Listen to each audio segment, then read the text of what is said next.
नमस्कार. औरंगाबादकर रेसिपीजमध्ये आपल्या सर्वांचं मनापासून स्वागत आहे. आज आपण खूपच छान आणि अत्यंत सोपी अशी चकलीची रेसिपी बघतोय. तरी खूप छान अशी इझिली तुटते आणि खूप मस्त अशी क्रिस्पी होते. तुम्ही बघू शकता आणि हिचा आवाज जो आहे तो सुद्धा तुम्ही ऐका. बघा किती छान आणि मस्त अशी क्रिस्पी होती ही आणि लगेच अशी चुरा होतीये. ही अशी छान अशी चकली बनवण्यासाठी इथे आपल्याला कोणत्याही प्रकारचे आपल्या घरामध्ये जे तांदूळ असतात ते घ्यायचे 1 वाटी आणि तिचे सर्व मेजरमेंट आहे ते मी वाटीने घेते. हे तांदूळ मी स्वच्छ 2 ते 3 वेळेस धुवून फॅनच्या हवेखाली सुकवून घेतलेले आहेत व्यवस्थित असे. हे अजिबात उन्हामध्ये सुकवायचे नाही आहे. 1.5 ते 2 तास लागतात त्याला सुकवण्यासाठी फॅन खाली. तर हे बघा हे छान असे सुकवून मी मिक्सरमधनं ही छान असे बारीक जेवढे होईल तेवढे बारीक करून घेतलेले आहेत.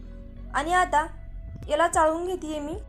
आपल्या घरामध्ये जी पीठ चाळण्याची चाळणी असते तिनेच हे चाळून घ्यायचे आहेत. आणि यावरती जे जाडसर असं तांदूळ राहतात ते टाकून द्यायचे.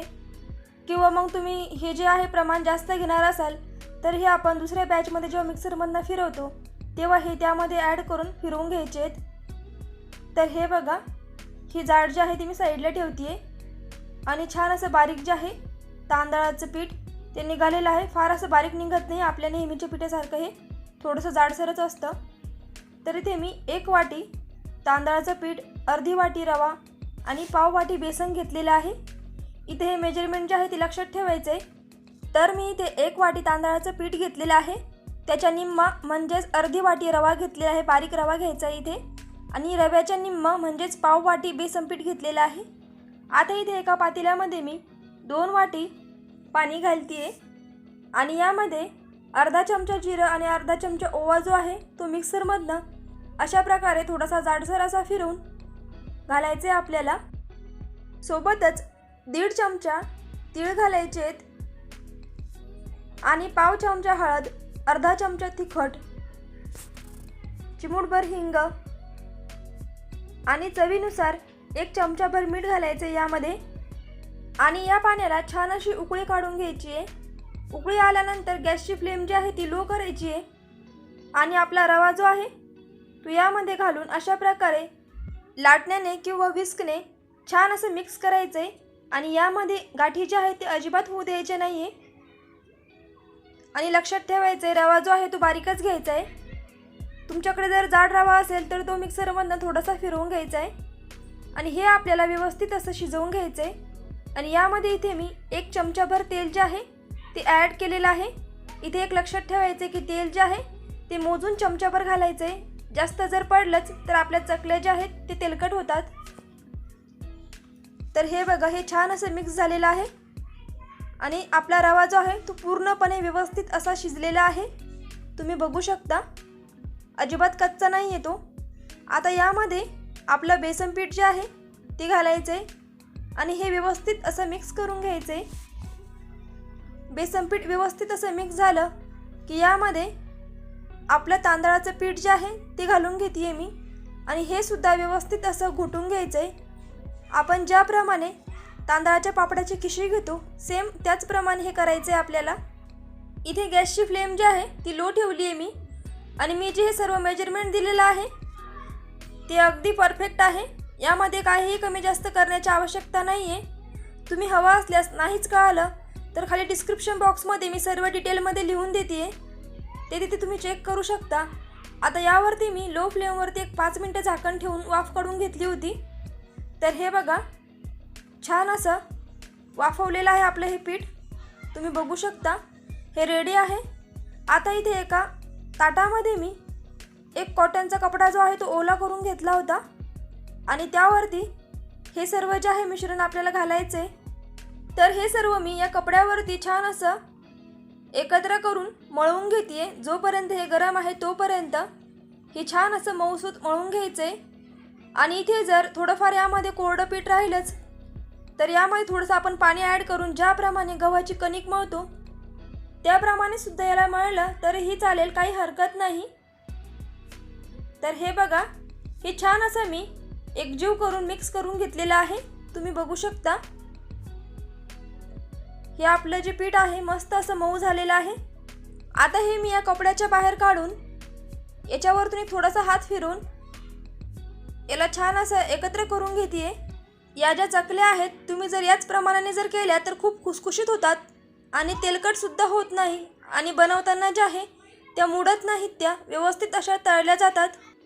आता इथे मी चकलीच्या साच्याला आतनं तेलाचा हात जो आहे तो लावून घेते, जेणेकरून आपल्या चकल्या ज्या आहे त्या पटकन पडतील. आणि इथे अशा प्रकारची स्टार शेपची चकलीची जी जाळी असते ती इथे मी लावून घेते याला. आणि आपल्या चकलीच्या कणकेला अशा प्रकारे शेप देऊन आपल्याला ती यामध्ये घालायची आहे व्यवस्थित अशी.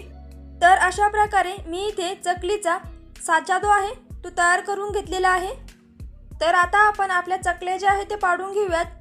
तर इथे अशा प्रकारे आपला जो साचा आहे तो ताटापेक्षा जास्त असा लांब ठेवायचा नाही आहे, थोडासा जवळ ठेवायचा आहे. आणि अशा प्रकारे गोल असे शेप देऊन आपल्याला ज्या आकाराच्या चकल्या हव्या आहेत, ज्या साईजच्या लहान मोठ्या तशा पाडून घ्यायच्या आहेत.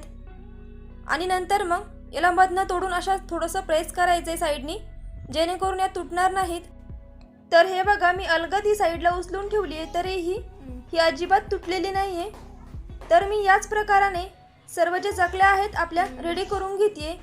साधारण एवढ्या मिश्रणामध्ये एक इथे 30 चकल्या ज्या आहेत आपल्या झालेल्या आहेत. तुम्ही बघू शकता या सर्व इथे मी रेडी करून घेतलेल्या आहे. आता इथे मी कढईमध्ये तेल तापवायला ठेवलं होतं आणि यामध्ये थोडंसं चकलीचं जे पीठ आहे ते टाकून बघायचं आहे. आणि काहीच सेकंदामध्ये हे वरती येते तरंगून. तेल जे आहे ते तापलेलं आहे. आता यामध्ये आपण अशा प्रकारे या ज्या चकल्या आहेत त्या हाताने उचलून टाकू शकतो, किंवा मग हे बघा अशा प्रकारे झाऱ्यामध्ये घेऊन या आपण अलगद तेलामध्ये सोडू शकतो. तुम्ही बघू शकता खूप सोपी पद्धत आहे आणि आपल्या चकल्या ज्या आहेत त्यासुद्धा इथे मुडत नाही आहे.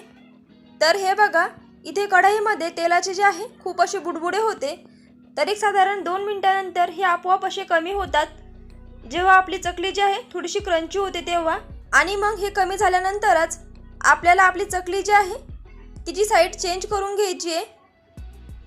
हे बघा अशा प्रकारे इथे गॅसची फ्लेम जी आहे ती मीडियम टू हाय ठेवायची आहे, लो करायची नाही आहे, नाहीतर आपली चकली जी आहे ती तेलकट होते.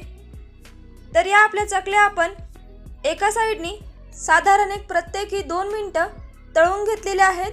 आणि हे बघा यावरती जे बुडबुडे होते तेलाचे बबल्स ते पूर्णपणे असे कमी झालेले आहेत, म्हणजेच आपल्या चकल्या ज्या आहेत त्या छान अशा व्यवस्थित तळलेल्या आहेत.